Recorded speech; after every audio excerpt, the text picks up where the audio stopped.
വലിയവനായ ദൈവമേ, അങ്ങേക്ക് സ്തുതിയും പുകഴ്ചയും സ്തോത്രവും. പ്രിയ സുഹൃത്തെ, താങ്കൾക്ക് യേശു കർത്താവിൻ്റെ നാമത്തിൽ സ്നേഹവന്ദനം. ഇന്ന് ഏപ്രിൽ 25, ഒന്നാമത്തെ വായനാഭാഗം. ആവർത്തന പുസ്തകം 10-11 അധ്യായങ്ങൾ. നേരത്തെ ഇസ്രായേൽ ജനത്തോടുള്ള കോപത്താൽ ദൈവം എഴുതിക്കൊടുത്ത 2 കൽപ്പലകളിൽ എഴുതിയിരുന്ന കൽപ്പനകൾ എല്ലാം ഉൾപ്പെടുന്ന ആ കൽപ്പലകൾ മോശെ എറിഞ്ഞ് ഉടച്ചു കളയുന്നുണ്ട്. എന്നാൽ ഈ അധ്യായത്തിൽ ദൈവം പറയുന്നുണ്ട്, നീ മുമ്പിലത്തെ പോലെ 2 കൽപ്പലകൾ എടുത്തുകൊണ്ട് വരിക. ഞാൻ മുമ്പിലത്തെ പോലെ തന്നെ ആ കൽപ്പനകളെ വീണ്ടും അവയിൽ എഴുതാം. എന്നിട്ട് ദൈവം അതുപോലെ തന്നെ ആ മഹായോഗം ഉണ്ടായിരുന്ന ദിവസങ്ങളിൽ എഴുതി കൊടുത്തതുപോലെ വീണ്ടും ആ കൽപ്പലകളിൽ ടാബ്ലറ്റ്സ് എന്നാണ് ഇംഗ്ലീഷ് പറയുന്നത്, അതിൽ 10 കൽപ്പനകളും എഴുതി കൊടുത്തു. ഇപ്പോഴും അത് അവിടെ തന്നെ ഉണ്ട് എന്ന് മോശെ പറയുകയാണ്. നിങ്ങൾ ഇങ്ങനെ സംഭവിച്ചു. അത് കഴിഞ്ഞ് ആ കൽപ്പലകൾ എഴുതി. ആ കൽപ്പലകൾ ഇപ്പോഴും അവിടെ ഉണ്ട്. പെട്ടകമുണ്ട് കേട്ടോ. ദൈവം പറഞ്ഞ പോലെ പെട്ടകം ഉണ്ടാക്കിയിട്ടുണ്ടായിരുന്നു. ആ നിയമ പെട്ടകത്തിനകത്ത് ഈ 2 കൽപ്പലകളെ വെച്ചു. അതിനുശേഷം അഹരോൻ മരിച്ച കാര്യമൊക്കെ അവിടെ പറയുന്നുണ്ട്. അവിടെ ലേവിക്ക് സഹോദരന്മാരുടെ കൂടെ ഓഹരിയും അവകാശമില്ല. അവരെ ദൈവത്തിൻ്റെ നാമത്തിൽ വേർതിരിച്ചു എന്നുള്ള മുമ്പ് സംഭവിച്ച കാര്യവും പറയുന്നുണ്ട്. കാരണം വെച്ചാൽ ആ ഗോത്രങ്ങൾക്ക് അവകാശം കൊടുക്കണമെന്ന് പറയുമ്പം യോസഫിൻ്റെ 2 മക്കളായ മനശ്ശെ, എഫ്രയീം എന്നീ 2 ഗോത്രങ്ങളെ 2 മക്കളുടെ വംശപാരമ്പര്യത്തിൽ 2 ഗോത്രമായിട്ടാണ് എണ്ണുന്നത്. എന്നാൽ ലേവ്യരെ ഭൂമി അവകാശമായിട്ട് കൊടുക്കുന്ന കൂട്ടത്തിൽ എണ്ണിയിട്ടുമില്ല. ദൈവം പറയുന്നത്, ഞാനാണ് നിൻ്റെ അവകാശം. അപ്പം അതുകൊണ്ട് തന്നെ 48 പട്ടണങ്ങൾ വേർതിരിച്ചു, സങ്കേത നഗരങ്ങൾ ഉൾപ്പെടെ. അവയും അതുപോലെ ദശാംശം ഈ ഇസ്രായേൽ ജനങ്ങളിലല്ല, ബാക്കി എല്ലാ ഗോത്രങ്ങളും 10 ഗോത്രങ്ങളും കൊടുക്കുന്ന ദശാംശം മുഴുവനും ഇവർക്കുള്ളതാണ്, ലേവ്യർക്കുള്ളതാണ്. അതൊക്കെയാണ് നിയമങ്ങൾ വെച്ചിരുന്നത്.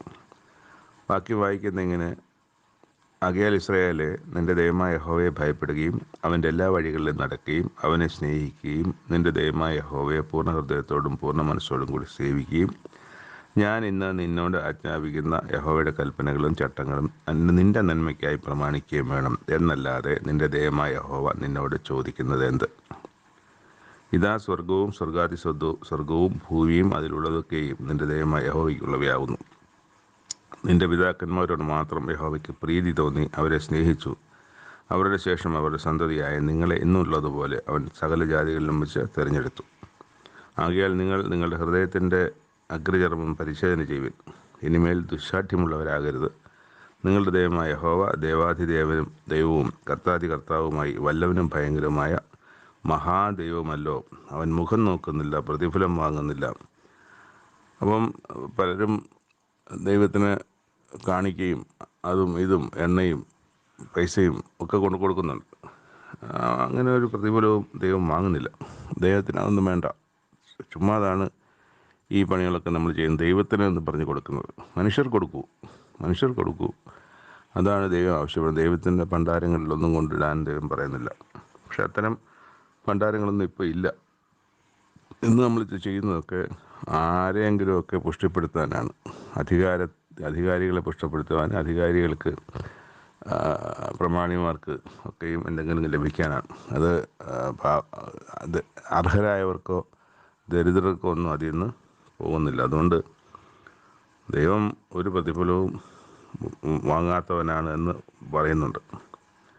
അവൻ അനാഥർക്കും വിധവമാർക്കും ന്യായം നടത്തി കൊടുക്കുന്നു. പരദേശിയെ സ്നേഹിച്ച് അവന് അന്നവും വസ്ത്രവും നൽകുന്നു. ആകയാൽ നിങ്ങൾ പരദേശിയെ സ്നേഹിപ്പിൻ. നിങ്ങളും ഇസ്രായേൽ ദേശത്ത് പരദേശികളായിരുന്നുവല്ലോ.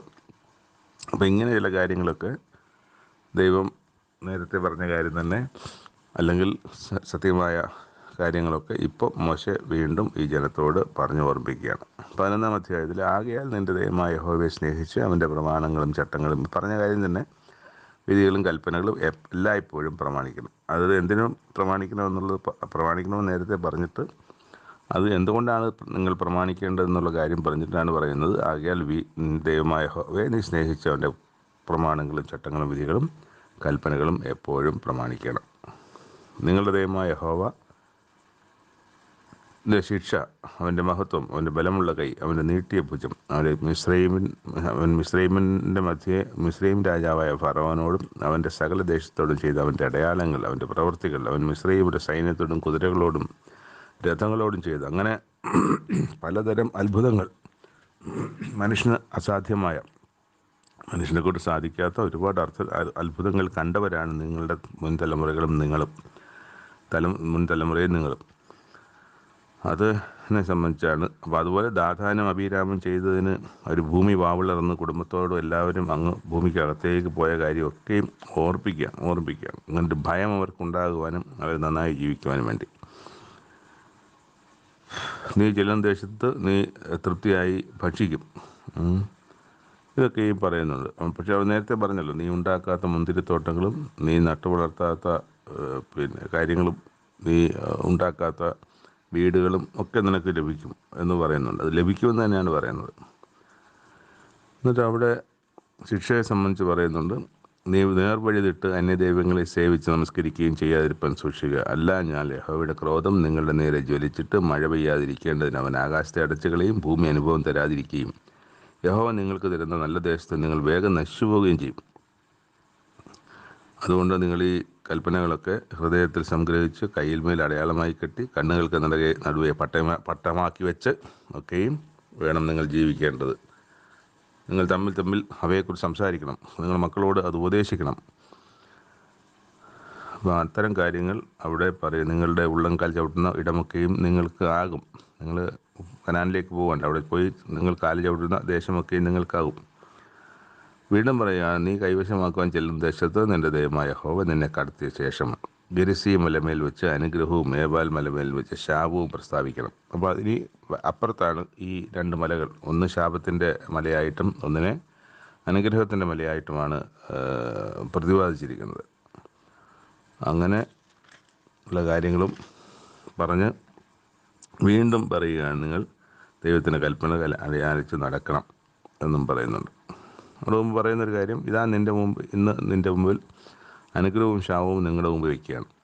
ഞാൻ ഇന്ന് നിങ്ങളോട് ആജ്ഞാപിക്കുന്ന നിങ്ങളുടെ ദൈവമായ യഹോവയുടെ കൽപ്പനകൾ അനുസരിക്കുന്നുവെങ്കിൽ അനുഗ്രഹവും, നിങ്ങളുടെ ദൈവമായ യഹോവയുടെ കൽപ്പനകൾ അനുസരിക്കാതെ ഇന്ന് ഞാൻ നിങ്ങളോട് കൽപ്പിക്കുന്ന വഴിയെ വിട്ടുമാറി നിങ്ങൾ അറിഞ്ഞിട്ടില്ലാത്ത അന്യദൈവങ്ങളുടെ പിന്നാലെ ചെല്ലുന്നുവെങ്കിൽ ശാപവും വരും. ഇവിടെയാണ് ഈ രണ്ട് മലകളെ സംബന്ധിച്ചുള്ള കാര്യങ്ങൾ പറയുന്നത്. ഒരു അനുഗ്രഹത്തിൻ്റെ മലയും ഒരു ശാപത്തിൻ്റെ മലയും.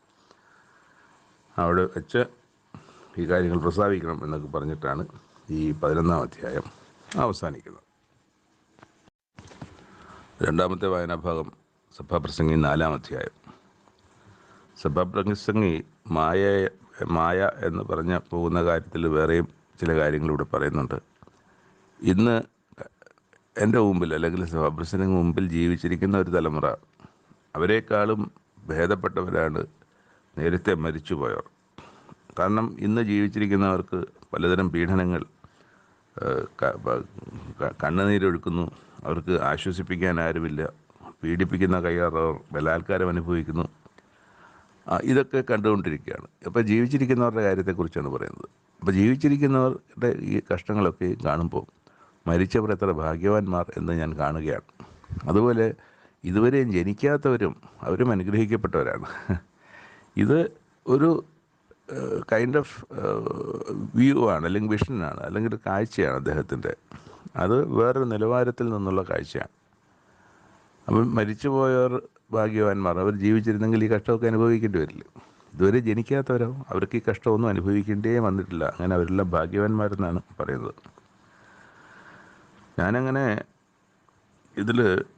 ഈ ഭൂമിയിൽ ചില ന്യായമല്ലാത്തത് കണ്ടിരിക്കുന്നു എന്ന് പറയാണ്. അപ്പം ചിലർ പ്രയത്നത്തിന് ഒരിക്കലും അവസാനമില്ല. ചിലർക്കൊക്കെ കുറച്ച് നല്ല കാര്യങ്ങൾ കിട്ടുന്നുണ്ട്, വിശ്രാമം പ്രാപിക്കുന്നുണ്ട്. താൻ ആർക്ക് വേണ്ടി പ്രയത്നിച്ച് സുഖാനുഭവം ത്യജിക്കുന്നു എന്നും അവൻ അറിയുന്നില്ല. കഷ്ടപ്പാടുണ്ട്, തൻ്റെ മക്കൾക്ക് എന്ന് പറഞ്ഞ് കഷ്ടപ്പെടുന്നവരൊക്കെ ഉണ്ട്. അവർ എന്തിനാണ് ഈ കഷ്ടപ്പാട് അനുഭവിക്കുന്നത് യഥാർത്ഥത്തിൽ അവരറിയുന്നില്ല. അപ്പം അതും ഞാൻ സൂര്യന് കീഴിൽ കണ്ടൊരു മായയാണെന്നാണ് പറയുന്നത്. വീണാൽ ഒരുവൻ മറ്റവനെ എഴുന്നേൽപ്പിക്കുന്നു, ഏകാകി വീണാൽ അവനെ എഴുന്നേൽപ്പിക്കാൻ ആരുമില്ലായിക്കൊണ്ട് അവൻ അയ്യോ കഷ്ടം. അപ്പം 2 പേര് ഉണ്ടെങ്കിൽ ഒരുമിച്ച് പോവുകയാണെങ്കിൽ ഒരുത്തിന് വീണാൽ മറ്റവനെ എഴുന്നേൽപ്പിക്കാം. പക്ഷെ ഒറ്റയ്ക്ക് വേണവൻ്റെ കാര്യത്തിൽ യാതൊരു പ്രതീക്ഷയുമില്ല. 2 പേർ ഒന്നിച്ച് കിടന്നാൽ അവർക്ക് കുളിർ മാറും. ഒരുത്തൻ തന്നെ ആയാലും എങ്ങനെ കുളിർ മാറും? മുപ്പിരി ചരട് വേഗത്തിൽ അറ്റുപോകുകയില്ല. ശരിയാണല്ലോ. നമ്മൾ കയറ് വാങ്ങിക്കുന്നതെല്ലാം 3 പിരിയായിട്ട് വെച്ച കയറുകളാണല്ലോ നമ്മൾ മേടിക്കുന്നത്. അതൊന്നും പെട്ടെന്ന് അറ്റുക. പക്ഷേ ഒരു പിരിയാണെങ്കിൽ അല്ലെങ്കിൽ ഒറ്റയ്ക്കാണെങ്കിൽ അത് പെട്ടെന്ന് പൊട്ടിച്ചെടുക്കാൻ പറ്റും. അപ്പോൾ അതിവിടെ വേറൊരു കാര്യത്തിൽ, അല്ലെങ്കിൽ ഒരു പ്രധാനപ്പെട്ട കാര്യത്തിൽ നമുക്ക് പറയാനുള്ളത്, നമ്മൾ എന്ന് പറയുന്ന വിശ്വാസിയും ഭക്തനും ക്രിസ്തുവും ദൈവവുമായിരിക്കുന്ന മുപ്പിരി ചരട്. അപ്പം അതാണ് വചനം പറയുന്നത്. നമ്മളുടെ കൂട്ടായ്മയോ സർവശക്തനായ ദൈവത്തോടും അവൻ്റെ പുത്രനായ യേശു ക്രിസ്തുവിനോടും കൂടെ അല്ലയോ എന്ന് പറയുന്ന വാക്യമുണ്ട്. ഒരു മനുഷ്യൻ ശരിക്കും അവൻ്റെ കൂടെയുള്ള സഹോദരനോടോ സഹോദരിയോടോ അല്ല ആത്മീകമായി കൂട്ടായ്മയുള്ളത്, മറിച്ച് പിതാവിനോടും പുത്രനോടും കൂടെയാണ്. ഈ ഭൂമിയിലെ കൂട്ടായ്മയെ സംബന്ധിച്ച് അത് ദൈവം വെച്ചിട്ടുള്ള കൂട്ടായ്മ തന്നെയാണ് നമ്മുടെ സഹോദരി സഹോദരങ്ങളോട്. പക്ഷേ അത്തരം ചിലപ്പോഴൊക്കെയെങ്കിലും ആ കൂട്ടായ്മകളിൽ വിള്ളലുകൾ വന്നിട്ടുണ്ട്, അത് പൊട്ടിപ്പോയിട്ടുണ്ട്. എന്നാൽ ഈ മുപ്പിരിച്ചരട് അത് അറ്റുപോകുന്ന മുപ്പിരിച്ചരടല്ല. നമ്മുടെ ഭാഗത്ത് എന്തെങ്കിലും കുഴപ്പമുണ്ടെങ്കിൽ മാത്രമേ ഇത് എന്തെങ്കിലും കേട്, ആ ചരടിന് എന്തെങ്കിലും പ്രശ്നം വരികയുള്ളൂ. ദൈവത്തിൻ്റെ ഭാഗത്തോ ക്രിസ്തുവിൻ്റെ ഭാഗത്തോ നിന്നോ ഒരു പ്രശ്നം അവിടെ ഇതുണ്ടാകത്തില്ല. പക്ഷേ ഭൂമിയിൽ 3 പേരാണ് കൂട്ടായ്മയെങ്കിൽ അതൊരു മുപ്പിരിച്ചരടായിട്ട് ഞങ്ങളാണ് മുപ്പിരിച്ചരട് എന്ന് പറഞ്ഞ് 3 പേര് പോവുകയാണെങ്കിൽ ഈ 3 പേരിലായാലും എന്തെങ്കിലും പ്രശ്നങ്ങൾ ഉണ്ടാകാൻ സാധ്യതയുണ്ട്. 3 പേരും ഈ ബന്ധത്തെ തകർക്കാനുള്ള പ്രവർത്തനം ചെയ്യുവാൻ സാധ്യതയുണ്ട്. പക്ഷെ ഇവിടെ ദൈവവും ഞാനും യേശുക്രിസ്തുവുമായിട്ടുള്ള ആ കൂട്ടായ്മയുടെ മുപ്പിരിച്ചരട് അത് എൻ്റെ മാത്രം കുഴപ്പം കൊണ്ട് അത് അറ്റുപോകുകയുള്ളൂ. അതാണ് ഇവിടുത്തെ ഈ മുപ്പിരിച്ചരടിൻ്റെ പ്രത്യേകത. അവസാനം ഒരു കാര്യം,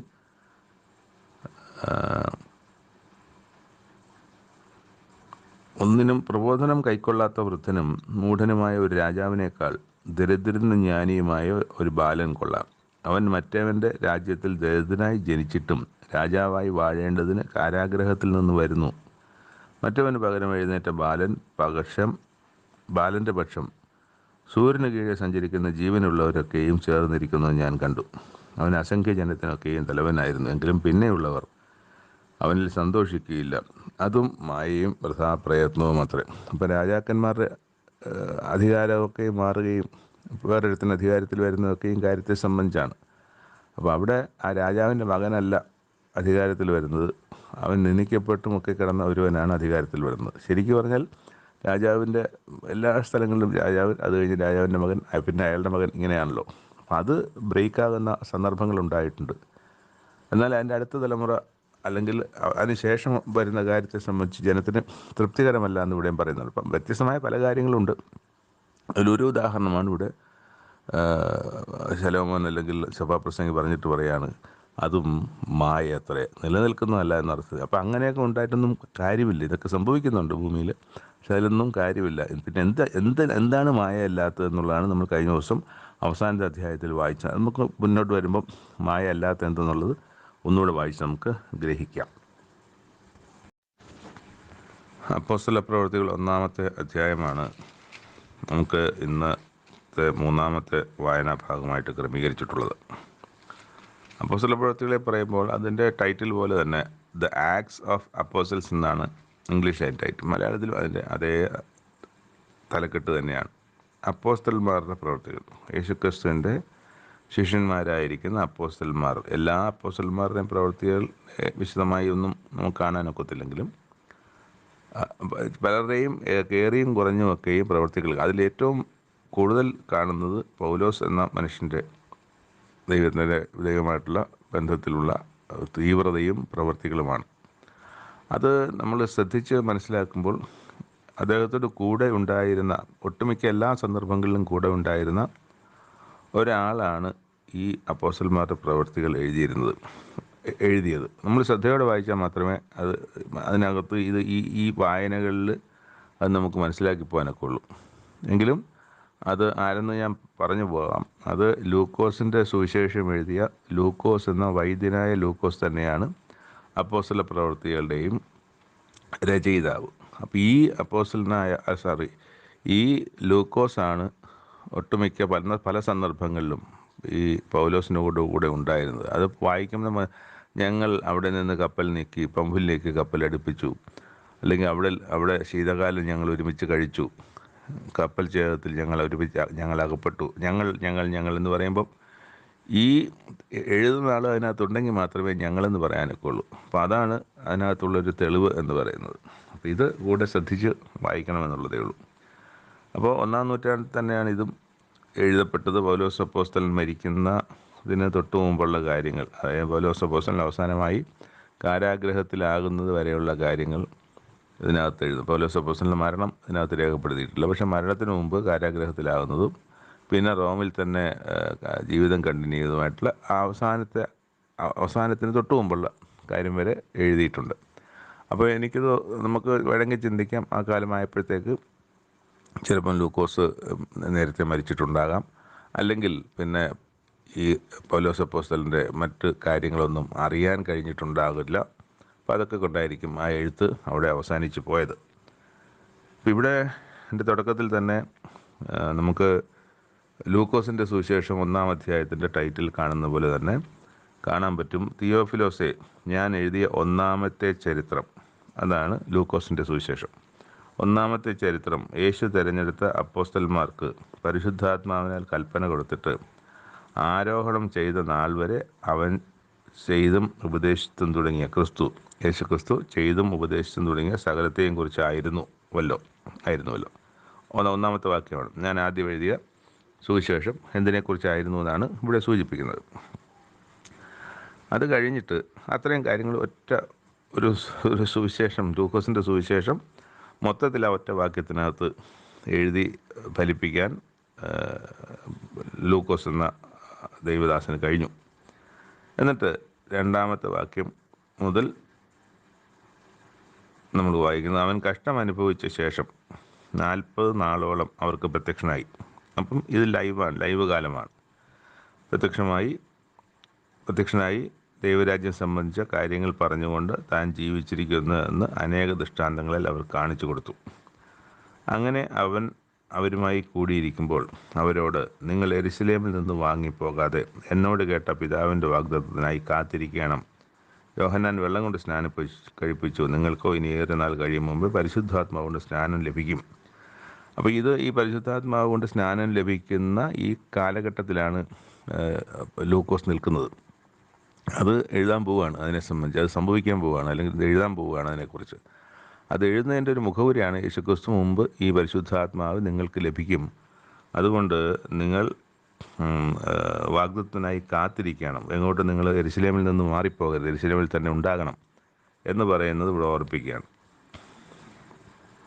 ഇതിനിടയ്ക്ക് അതങ്ങനെ നിൽക്കട്ടെ. അത് ഇനി സംഭവിക്കാൻ പോകുന്ന 2-ാമത്തെ അധ്യായത്തിൻ്റെ 1-ാമത്തെ വാക്യം മുതലാണ് ഇവിടെ ഈ പറഞ്ഞ പരിശുദ്ധാത്മാവ് ലഭിക്കും, അല്ലെങ്കിൽ പരിശുദ്ധാത്മാവിന് സ്നാനം ലഭിക്കും എന്ന് പറയുന്നത്.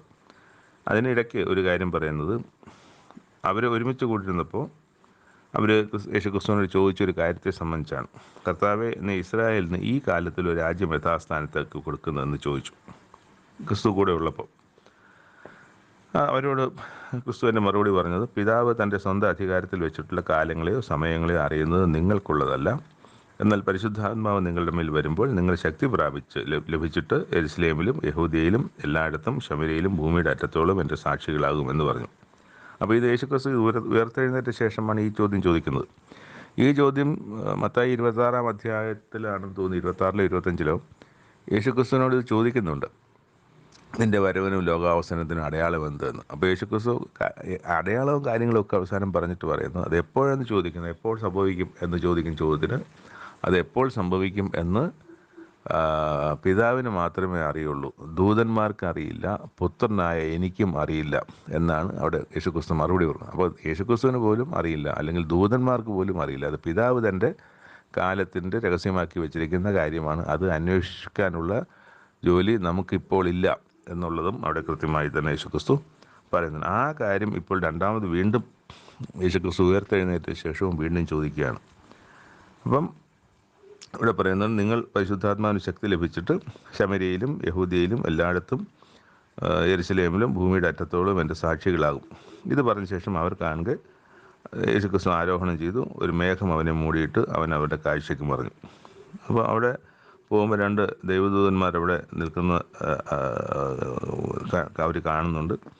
അവർ പറയുകയാണ്, ഗലീല പുരുഷന്മാരെ, നിങ്ങൾ ആകാശത്തിലേക്ക് നോക്കി നിൽക്കുന്നത് എന്ത്?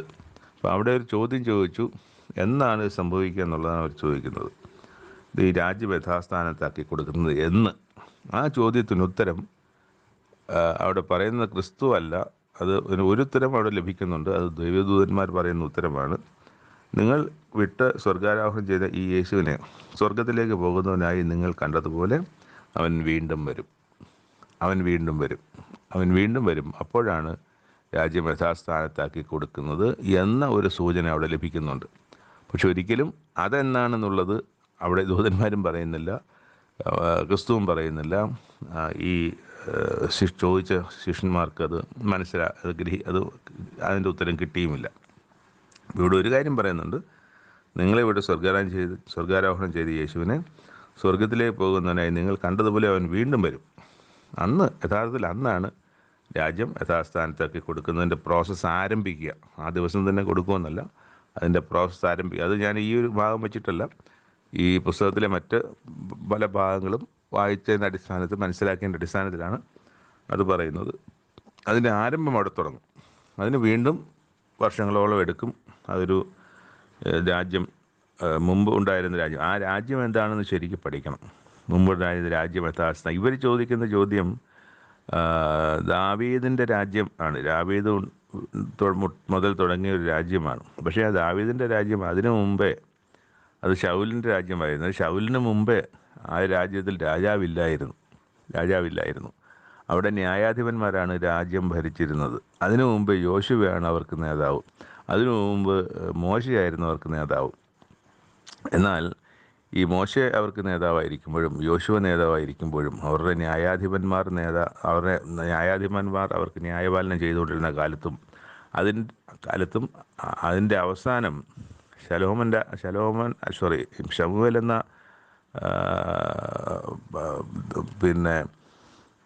ദർശകനും പുരോഹിതനും പ്രവാചകനുമൊക്കെ ഒരേ സമയം ആ ഉത്തരവാദിത്തങ്ങൾ നിറവേറ്റിയിരുന്ന ശമൂവേലിൻ്റെ കാലത്ത് ശമൂവേലിനോട് ചോദിക്കുകയാണ്, ഞങ്ങൾക്ക് മനുഷ്യരെ പോലെ ഒരു രാജാവിനെ വാഴിച്ചു തരയണം എന്നുള്ളത്. സത്യം പറഞ്ഞാൽ അതവർക്ക് വളരെ ഒരു കുറ്റമായാണ് ഭവിക്കുന്നത്, തെറ്റായിട്ടാണ് ഭവിക്കുന്നത്, ദൈവത്തിന് പ്രസാദകരമാകുന്നില്ല. ആ ചോദ്യം, ആ ആവശ്യം അതുപോലെ ശമൂവേലിനും അത് അഹിതമായി തീരുന്നു എന്നുള്ളതാണ്. ഇതിനിടയ്ക്ക് മുമ്പ് ഗിദെയോൻ എന്ന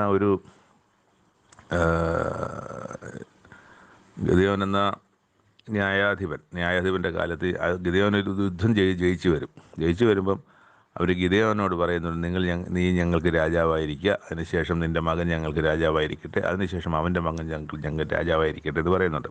അപ്പോൾ ഗിദെയോനെ രാജാവാക്കാൻ വേണ്ടി അവർ ശ്രമിക്കുന്നുണ്ട്.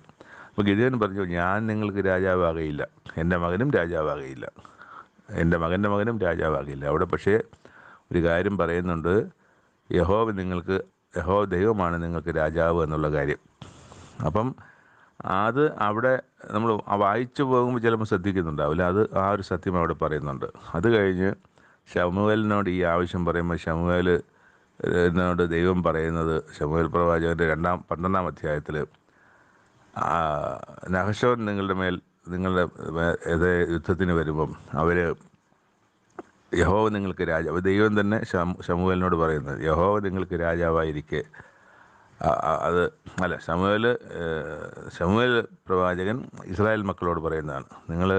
നഹശോൻ നിങ്ങൾക്കെതിരെ യുദ്ധത്തിന് വന്നപ്പോൾ ദൈവം നിങ്ങൾക്ക് രാജാവായിരിക്കെ മനുഷ്യനായ ഒരു രാജാവിനെ നിങ്ങൾ വാഴിച്ചു തരണമെന്ന് പറഞ്ഞില്ല. അക്കാര്യത്തിൽ നിങ്ങൾ പിഴച്ചുപോയി, അല്ലെങ്കിൽ നിങ്ങൾ തെറ്റുകാരാണ് എന്ന് തന്നെ പറയുന്നുണ്ട്. അപ്പോൾ ഇവിടെ ഇസ്രായേലിൻ്റെ രാജാവായിരുന്നത് യഹോവയായ ദൈവമായിരുന്നു എന്ന് നമ്മൾ മനസ്സിലാക്കണം. ആ ദൈവം അവർക്ക് രാജാവായിരുന്ന ഒരു സ്ഥലത്ത് നിന്നാണ് അവിടെ നിന്ന് മനുഷ്യർ രാജാവായി മാറുന്നത്. അവിടെ തന്നെ പറയുന്നുണ്ട്, പഴയ നിയമത്തിൽ തന്നെ പറയുന്നുണ്ട്, അതെനിക്ക് തോന്നുന്നു രാജാക്കന്മാർ പുസ്തകത്തിലാണെന്ന് തോന്നുന്നു, ശലോമോൻ്റെ കാലഘട്ടത്തിലാണ് പറയുന്നത്. അവിടെ ദാവീദ് യഹോവയുടെ സിംഹാസനത്തിൽ ഇരുന്നു എന്നാണ് പറയുന്നത്. അതുപോലെ തന്നെ ശലോമോൻ യഹോവയുടെ സിംഹാസനത്തിൽ ഇരുന്ന് രാജഭരണം നടത്തിയെന്നാണ് വായിക്കുന്നത്. അപ്പോൾ അവിടെ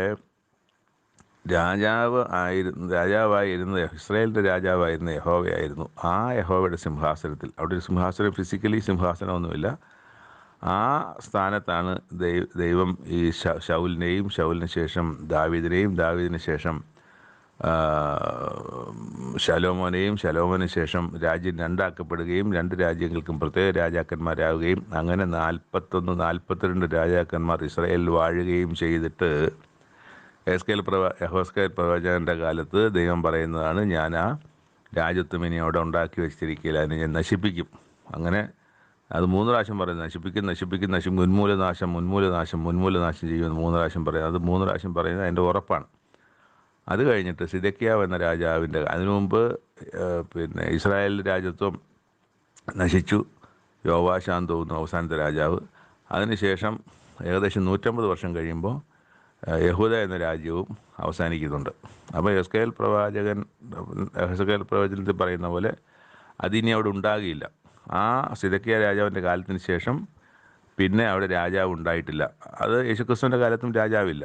അത് യേശുക്രിസ്തുവിൻ്റെ കാലത്ത് പിന്നെ അവർ പ്രവാസത്തിലേക്ക് പോകുന്നുണ്ട്, കൽദയരാൽ പിടിക്കപ്പെടുന്നുണ്ട്, അതിനുശേഷം മേദ്യർ അവരെ ഭരിക്കുന്നുണ്ട്, പാഴ്സികൾ ഭരിക്കുന്നുണ്ട്, ഈ ഗ്രീക്കുകാർ ഭരിക്കുന്നുണ്ട്. യേശുക്രിസ്തുവിൻ്റെ കാലത്ത് റോമൻസാണ് അവരെ ഭരിക്കുന്നത്. അതിനുശേഷം രാജാവ് ഉണ്ടായിട്ടേ ഇല്ല. അപ്പോൾ അവിടെ യഹോസ്കേൽ പ്രവചനത്തിൽ പറയുന്നുണ്ട്, അതിനി ഉണ്ടാകുകയില്ല, അധികാരമുള്ളവൻ വരുവോളം അതവിടെ ഉണ്ടാകുകയില്ല എന്നാണ്. അപ്പോൾ ഇവിടെ ചോദിക്കുന്ന ചോദ്യം ഒരു ദാവീദിൻ്റെ രാജ്യത്തെക്കുറിച്ചാണെന്ന് പറയുന്നത്. പക്ഷേ ദാവീദിൻ്റെ രാജ്യം അതിനു മുമ്പേ ദൈവത്തിൻ്റെ രാജ്യമായിരുന്നു. ദൈവം രാജാവായിരിക്കുന്ന രാജ്യം, അത് ഇസ്രായേൽ എന്ന് പറയുന്ന രാജ്യം എന്ന് പറയുന്നു. ആ ജനവും ദൈവം എന്ന രാജാവിൻ്റെ കീഴിലുണ്ടായിരുന്ന രാജ്യമാണ്. ആ രാജ്യത്തിലേക്കാണ് തിരിച്ചു പോകേണ്ടത്. അതിനിടയ്ക്ക് ഇനി അധികാരമുള്ളവൻ വരും. അത് യേശുക്രിസ്തു അധികാരമുള്ളവനായി വന്ന് ഈ രാജ്യത്തെ യഥാസ്ഥാനത്താക്കപ്പെടുത്തി അത് രാജാവായി വാഴും. അതിനുശേഷം വായിച്ചു നോക്കണം, 1 കൊരിന്ത്യർക്ക് എഴുതിയ 1-ാമത്തെ ലേഖനം 15-ാം അധ്യായം 20 മുതൽ 28 വരെ വായിച്ചു നോക്കണം. ഞാനതിനെക്കുറിച്ച് പറയുന്നില്ല. അത് വായിച്ചിട്ട് ഞാൻ ഈ പറയുന്ന കാര്യങ്ങളുടെ ഒരു അവസാനം എന്താണെന്ന് അതിനകത്ത് മനസ്സിലാവും. യേശു രാജാവായി വരാനുണ്ട്. യേശു രാജാവായി വന്നതിന് ശേഷം എന്ത് നടക്കും എന്നുള്ളത് നമുക്കവിടെ 1 കൊരിന്ത്യർ 15-ന്റെ 20 മുതൽ 28 വരെയുള്ള വാക്യങ്ങളിൽ നമുക്ക് വായിക്കാൻ കഴിയും. അപ്പം ഞാൻ ഇനി ബാക്കി കാര്യങ്ങൾ ഇതിനെക്കുറിച്ചൊന്നും പറയുന്നില്ല. ഇവിടെ പ്രധാനമായി കണ്ട ഈ ഒരു കാര്യത്തിനകത്ത്, അതായത് ഇതാണ്, യേശുവിനെ നിങ്ങൾ സ്വർഗത്തിലേക്ക് പോകുന്നവനായി കണ്ടതുപോലെ നിങ്ങൾ വീണ്ടും വരും എന്ന ഒരു വാക്യത്തിൽ നിന്നും നീ രാജ്യം യഥാസ്ഥാനത്താക്കി കൊടുക്കണം എന്ന ചോദ്യത്തിൽ നിന്നുമാണ് ഈ ഇത്രയും കാര്യങ്ങൾ ഞാൻ പറഞ്ഞത്. വിശദമായി ഇനി ഒരുപാട് കാര്യങ്ങൾ അതിനെ സംബന്ധിച്ച് ആ ഒരു വലിയൊരു കാലയളവാണ് ചുരുക്കി പറഞ്ഞത്. അപ്പോൾ അതിനകത്ത് പല സംഭവങ്ങൾ നടന്നിട്ടുണ്ട്. അപ്പോൾ അതുകൊണ്ട് ഇവിടെ കൂടുതൽ കാര്യങ്ങൾ പ്രസ്താവിക്കുന്നില്ല. ദയവായി ഞാനീ പറഞ്ഞ ഈ യേശുക്രിസ്തു വരികയും യേശുക്രിസ്തു രാജ്യം യഥാസ്ഥാനത്താക്കപ്പെടുകയൊക്കെ ചെയ്തതിന് ശേഷം എന്തെങ്കിലും സംഭവിക്കുന്നുണ്ടോ, പിന്നെ അവസാനം എന്ന് പറഞ്ഞ് ഞാനീ പറഞ്ഞ 1 കൊരിന്ത്യർ 15-ന്റെ 20 മുതൽ 28 വരെയുള്ള വാക്യങ്ങളിൽ നിന്ന് വായിക്കുമ്പോൾ ഈ പിന്നെ അവസാനം എന്തെന്നുള്ളത് നമുക്ക് ഗ്രഹിക്കും. പലർക്കും ഞാനതൊക്കെ ആ വാക്യങ്ങളൊക്കെ വായിക്കുമ്പോൾ ശരിക്കും പറഞ്ഞാൽ അതൊരു വല്ലാത്തൊരു കാഴ്ചയായിരുന്നു. അതുവരെയും എത്രയോ പ്രാവശ്യം വായിച്ചു പോയിരുന്നിടത്ത് യഥാർത്ഥത്തിൽ മനസ്സിലാക്കാതെ പോയത് മനസ്സിലാക്കി കണ്ട് വായിച്ച് കണ്ണും ഉള്ളവുമൊക്കെ നിറഞ്ഞു പോയ ഒരു വേദഭാഗമാണ് ഞാനിപ്പോൾ തൊട്ടു മുമ്പ് പറഞ്ഞത്. അത് ഞാൻ അതിനെക്കുറിച്ച് പറയുന്നില്ല, അത് വായിച്ച് തന്നെ മനസ്സിലാക്കുക. നന്ദി. 3 വായന ഭാഗങ്ങളിലൂടെ അവസാനിക്കുന്നു. ദൈവം കൂടുതലായി നമ്മളോട് ഇടപെടുകയും വചനത്തിൻ്റെ സത്യങ്ങളെ, പൊരുളുകളെ, അതിൽ മറിഞ്ഞിരുന്ന കാര്യങ്ങളെ കൂടുതലായി നമുക്ക് ഗ്രഹിക്കാൻ ഇടയാക്കിയെന്ന് തന്നെയാണ് ഞാൻ വിശ്വസിക്കുന്നത്. ദൈവത്തിൻ്റെ കാര്യങ്ങളിൽ ഏറ്റവും സംരക്ഷകരായിരിക്കുവാൻ തക്കവണ്ണം ദൈവമായിട്ടുള്ള ബന്ധത്തിൽ, സ്നേഹത്തിലും, ദൈവത്തോടുള്ള സ്നേഹത്തിലും ബഹുമാനത്തിലും അനുസരണയിലും മുതിർന്നു വരുവാൻ നമുക്ക് ഓരോരുത്തർക്കും ഇടയാകാം. പരിശ്രമിക്കാം. ദൈവം അനുഗ്രഹിക്കട്ടെ. നന്ദി.